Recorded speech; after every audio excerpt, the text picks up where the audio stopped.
નમસ્કાર વિદ્યાર્થી મિત્રો। તો આજે આપણે ધોરણ 8નું વિજ્ઞાન અને ટેકનોલોજી વિષયનું જે જ્ઞાન સાધનાની જે પરીક્ષા આવે છે શિષ્યવૃત્તિ માટેની એના મોસ્ટ આઈએમપી જે પ્રશ્નો છે એ આપણે સોલ્યુશન કરવાના છીએ। મિત્રો એ પરીક્ષાની દ્રષ્ટિએ અતિ મહત્ત્વપૂર્ણ છે ને મેં એના માટે વિડીયો 4 ભાગમાં જે બનાવેલા છે એનો આ પ્રથમ ભાગ છે। તો આપણે મિત્રો 4 ભાગ છે એ વ્યવસ્થિત રીતેનો અભ્યાસ કરી લેવાનો રહેશે। તો સૌપ્રથમ પહેલો ભાગના આપણે થોડા પ્રશ્નોની જાણકારી મેળવી લઈએ, એના સોલ્યુશન સચોટ કરી લઈએ સમજ સાથેનું। તો સૌપ્રથમ પ્રશ્ન પહેલો છે, એક વિશાળ જનસમુદાયને ખોરાક પ્રાપ્ત કરાવવા માટે નીચેના પૈકી ખાલી જગ્યા આવશ્યક છે। તો એનો મિત્રો જવાબ શું આવશે? તો એનો જવાબ આવે છે ડી, આપેલ તમામ, એટલે નિયમિત ઉત્પાદન, વિતરણ, યોગ્ય વ્યવસ્થા। ત્યારબાદ પ્રશ્ન નંબર 2, ખેત પદ્ધતિના ફ્લો ચાર્ટમાં ખૂટતી પ્રવૃત્તિ લખો। તો બીજાનો જવાબ આવે છે એ, તો આપણે એ ઉપર ટીક માર્ક કરી દઈએ। ત્યારબાદ પ્રશ્ન નંબર 3, નીચેના પૈકી ખરીફ પાક નથી। ત્રીજાનો જવાબ આવે છે સી, મકાઈ ખરીફ પાક નથી। ત્યારબાદ ચોથો પ્રશ્ન આવે છે, રવિ પાક ખાલી જગ્યા ઋતુમાં રોપવામાં આવે છે। તો એનો જવાબ આવશે એ, શિયાળામાં। ત્યારબાદ પાંચમો પ્રશ્ન છે, પાક ઉત્પાદનનો સૌથી મહત્ત્વનો તબક્કો ખાલી જગ્યા છે। તો એનો પણ જવાબ આવે છે વાવણી। ત્યારબાદ પ્રશ્ન નંબર 6, નીચેના પૈકી કયું કૃત્રિમ ખાતર નથી? તો છઠ્ઠાનો જવાબ આવે છે ડી, વર્મી કમ્પોસ્ટ। ત્યારબાદ સાતમો પ્રશ્ન છે, સિમ્બી કુળની વનસ્પતિના કયા ભાગ પર રાઇઝોનિયમ બેક્ટેરિયા વસવાટ કરે છે? 7નો જવાબ આવે છે ડી। ત્યારબાદ આઠમો, કુદરતી ખાતર માટે નીચેના પૈકી કયું સાચું નથી?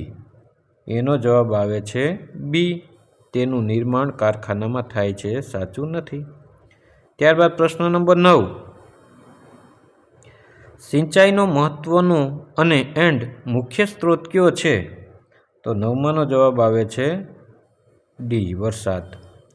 ત્યારબાદ 10મો પ્રશ્ન જોઈએ, અસમતલ ભૂમિ માટે કઈ સિંચાઈ પદ્ધતિ યોગ્ય છે? તો 10માનો પ્રશ્નનો જવાબ આવે છે સી, ફુવારા પદ્ધતિ। 11મો પ્રશ્ન છે, નીચેના પૈકી કયા સૂક્ષ્મજીવો માત્ર યજમાન કોષમાં જ વિભાજન પામે છે? 11નો જવાબ આવે છે એ, વાયરસ। ત્યારબાદ 12મો પ્રશ્ન તરફ આપણે આગળ વધીએ, આથવણની પ્રક્રિયા માટે કઈ ફૂગ ઉપયોગી છે? આથવણની ક્રિયા માટે કઈ ફૂગ ઉપયોગી છે? તો 12ના પ્રશ્નનો જવાબ આવે છે એ, તો એ ઉપર આપણે ટીક માર્ક કરી દઈએ। ત્યારબાદ પ્રશ્ન નંબર 13, શીતળા માટેની રસીની શોધ કયા વૈજ્ઞાનિકે કરી હતી? તો કે એનો જવાબ આવે છે એલેક્ઝાન્ડર ફ્લેમિંગ, તો બી એનો સાચો જવાબ છે। ત્યારબાદ 14મું, આથવણની શોધ કોણે કરી હતી? 14મું, તો એનો જવાબ આવે છે એલેક્ઝાન્ડર ફ્લેમિંગ। ત્યારબાદ 15 છે, એક સંક્રમિત વ્યક્તિમાંથી બીજી સ્વસ્થ વ્યક્તિમાં ખાલી જગ્યા દ્વારા રોગનો ફેલાવો થાય છે। તો 15નો જવાબ આવે છે ડી, આપેલ તમામ, એટલે કે હવા હોય, ભૌતિક સંપર્ક હોય, પાણી હોય। ત્યારબાદ 16મો પ્રશ્ન તરફ આગળ વધીએ, દૂધના પેસ્ચ્યુરાઇઝેશન માટે આપેલ પૈકી કયું તાપમાન સમયગાળો યોગ્ય છે?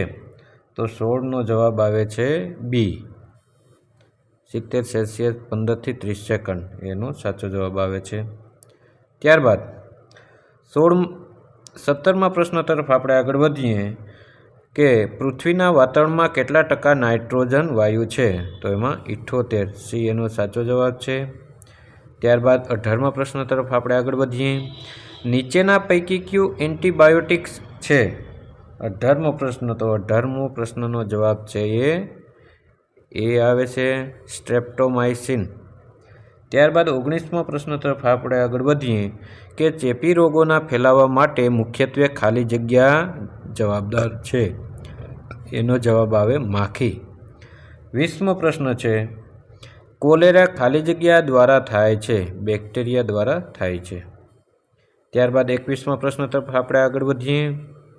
નીચેના પૈકી કયું પુનઃપ્રાપ્ય કુદરતી સંસાધનનું ઉદાહરણ છે? 21મું, તો એનો જવાબ આવે છે સી, સૂર્યપ્રકાશ. ત્યારબાદ 22મો પ્રશ્ન છે, કોલસાના ઉપયોગ સંદર્ભે નીચેનામાંથી કયું વિધાન સાચું છે? તો કે આપેલ તમામ આવે છે. ત્યારબાદ 23મો પ્રશ્ન છે, આપેલ પૈકી ખાલી જગ્યા પુનઃ અપ્રાપ્ય કુદરતી સંસાધન છે, તો એમાં કુદરતી વાયુ આવે છે. ત્યારબાદ 24મા પ્રશ્ન તરફ આપણે આગળ વધીએ કે કોલસાને હવામાં ગરમ કરતાં મુખ્યત્વે ખાલી જગ્યા વાયુ ઉત્પન્ન થાય છે. કોલસાને ગરમ કરવાથી, તો કે એમાં કોક નામનો વાયુ ઉત્પન્ન, એ નથી આવતું,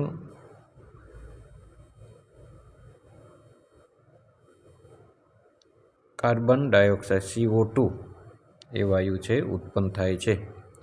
ત્યારબાદ 25મો પ્રશ્ન છે કે નીચેનામાંથી ખાલી જગ્યા એ કોલસાનો લગભગ સંપૂર્ણ શુદ્ધ પ્રકાર છે. 25મો પ્રશ્ન છે, એનો જવાબ પણ એ આવે છે, કોક. ત્યારબાદ 26મું, દુનિયાનો સૌપ્રથમ તેલનો કૂવો ખાલી જગ્યામાં ખોદવામાં આવ્યો હતો, તો 26નો જવાબ આવે છે બી, પેન્સિલ્વેનિયા. ત્યારબાદ 27મો પ્રશ્ન છે કે કોને કાળું સોનું ગણવામાં આવે છે? તો કે પેટ્રોલિયમને કાળું સોનું ગણવામાં આવે છે. ત્યારબાદ 28મા પ્રશ્ન તરફ આપણે આગળ વધીએ. નીચેનામાંથી કઈ નિપજો બનાવટ પેરાફિન મીણની છે? 28મો પ્રશ્ન છે, તો એનો જવાબ આવે છે ડી, એટલે કે આપેલ તમામ છે. એના જવાબ સાચા છે, મલમ, મીણ, વેસેલિન. ત્યારબાદ 29મા પ્રશ્ન તરફ આપણે આગળ વધીએ કે રંગો બનાવવા તેમજ રોડ સમતલ કરવા માટે પેટ્રોલિયમની કઈ પેદાશ ઉપયોગી છે?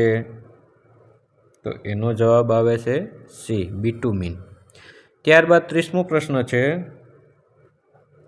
કોલસામાં મુખ્ય ઘટક તરીકે ખાલી જગ્યા હોય છે, તો 30નો જવાબ આવે છે બી, કાર્બન હોય છે એમાં.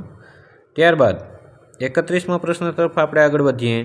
આપણા શરીરમાં ખોરાક ઓક્સિજન સાથે પ્રક્રિયા કરી ખાલી જગ્યા ઉત્પન્ન કરે છે, તો એનો શું જવાબ આવે છે? ઉર્જા ઉત્પન્ન કરે, એટલે એ જવાબ. નીચેનામાંથી ખાલી જગ્યા દહનશીલ પદાર્થ છે? 32મું, તો એનો જવાબ આવે છે ડી, કોલસો. ત્યારબાદ 33મા પ્રશ્ન તરફ આપણે આગળ વધીએ. નીચેનામાંથી ખાલી જગ્યા અદહનશીલ પદાર્થ છે? એનો જવાબ આવે છે સી, કાચ.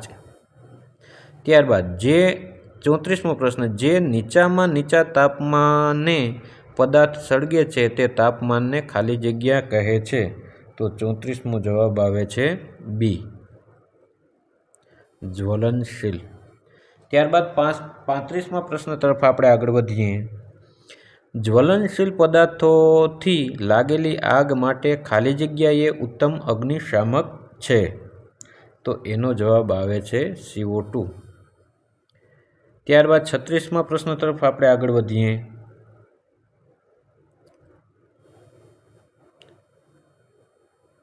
સળગાવવાના જે પ્રકારમાં પદાર્થ અચાનક કોઈ દેખીતા કારણ વગર જ ભડકો થઈ સળગી જાય તેને ખાલી જગ્યા કહે છે? 36મો પ્રશ્ન, તો એનો જવાબ આવે છે સી.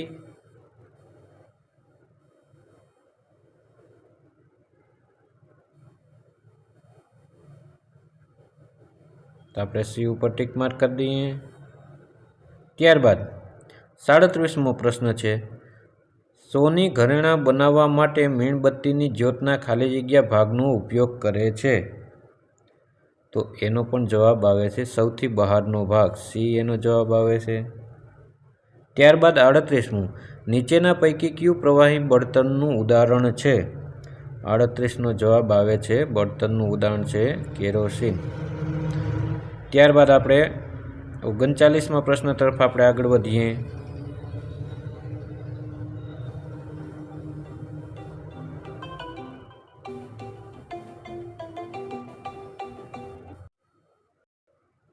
ત્યારબાદ 39મો, કેલરી મૂલ્યનો એકમ છે, તો એનો જવાબ આવે છે બી. તો બી ઉપર આપણે રાઈટ કરી દઈએ કેજે કેજી, બરાબર. ત્યારબાદ આપણે 40મા પ્રશ્ન તરફ આગળ વધીએ. કોઈપણ પદાર્થના દહન માટે નીચેના પૈકી કઈ શરત જરૂરી છે? તો 40નો જવાબ આવે છે ડી, બળતણનો પૂરતો જથ્થો. 41મા પ્રશ્ન તરફ આપણે આગળ વધીએ. નીચેનામાંથી કયા તત્વોના ઓક્સાઇડ વરસાદના પાણી સાથે ભળતા એસિડ વર્ષા થાય છે? 41મો જવાબ આવે છે સી. ત્યારબાદ 42મા પ્રશ્ન તરફ આપણે આગળ વધીએ કે વનમાં વૃક્ષોની કાપણી નીચેનામાંથી કયા ઉદ્દેશથી કરવામાં આવે છે? તો 42નો જવાબ આવે છે ડી, આપેલ તમામ. ત્યારબાદ 43મો પ્રશ્ન છે કે અત્યાર સુધીમાં પંચમઢી જૈવાવરણ સુરક્ષિત વિસ્તારના આશરે કેટલી ગુફાઓની ઓળખ થઈ છે? તો 43નો જવાબ આવે છે ડી, 55 ગુફાઓની ઓળખ થઈ છે. ત્યારબાદ 44મા પ્રશ્ન તરફ આપણે આગળ વધીએ કે વાઘના સંરક્ષણ માટે ભારત સરકારે કયો પ્રોજેક્ટ અમલમાં મૂક્યો છે? તો 44નો જવાબ આવે છે સી, પ્રોજેક્ટ ટાઈગર નામનો છે એ પ્રોજેક્ટ અમલમાં મૂક્યો છે. ત્યારબાદ 45મા ક્રમ તરફ આગળ વધીએ. 1 કાગળ પ્રાપ્ત કરવા માટે આશરે કેટલા પૂર્ણ વિકસિત વૃક્ષો કાપવામાં આવે છે? તો 45નો જવાબ આવે છે બી, 17. ત્યારબાદ 46મા પ્રશ્ન તરફ આપણે આગળ વધીએ. જ્યાં પ્રાણીઓ સ્વતંત્ર રૂપે નિવાસ તેમજ પ્રાકૃતિક સંસાધનોનો ઉપયોગ કરી શકે તેવા વિસ્તારને ખાલી જગ્યા કહે છે? તો 46નો જવાબ બી આવશે, રાષ્ટ્રીય ઉદ્યાન. ત્યારબાદ 47મા પ્રશ્ન તરફ આપણે આગળ વધીએ કે કોઈપણ સજીવનો રચનાત્મક કે વ્યૂહાત્મક મૂળભૂત એકમ ખાલી જગ્યા છે? તો 47નો જવાબ સી આવશે.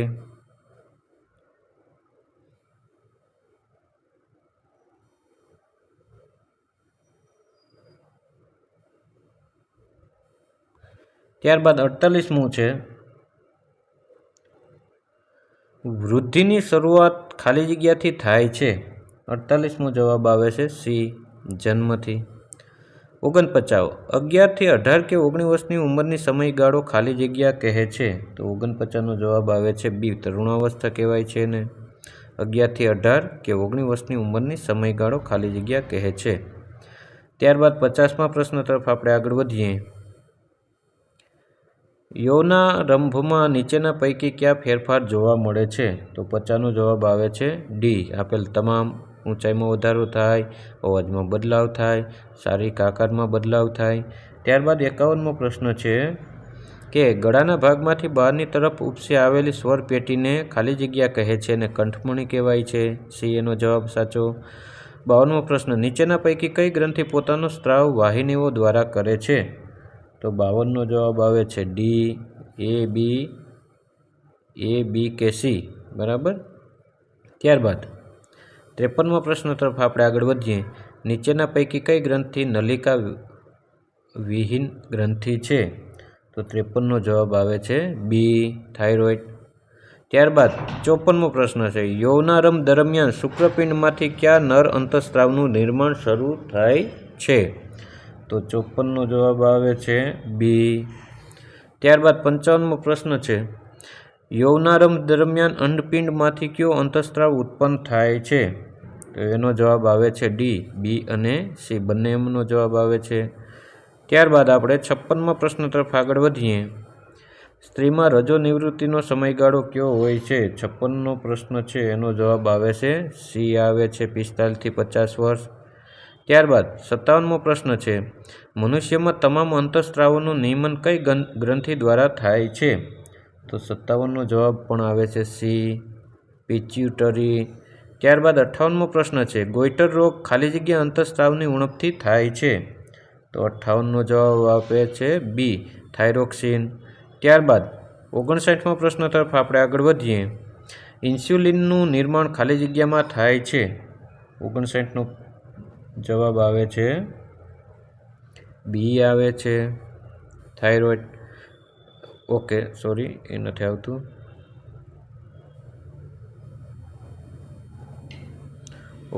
નો જવાબ આવે છે ઇન્સ્યુલિનનું નિર્માણ ખાલી જગ્યામાં થાય છે, સ્વાદુપિંડોમાં થાય છે. ત્યારબાદ 60મો છેલ્લો પ્રશ્ન કે મધુપ્રેમમ ડાયાબિટીસની ઉણપથી કયો રોગ થાય? તો કે ઇન્સ્યુલિન. તો મિત્રો આ હતા આજના પહેલા ભાગના પ્રશ્નોના જવાબ. હવે આગળના વિડીયોમાં આપણે ભાગ નંબર 2, 3 ને 4 વિશે પણ માહિતી મેળવવાના છે. Thank you. ખૂબ ખૂબ ધન્યવાદ.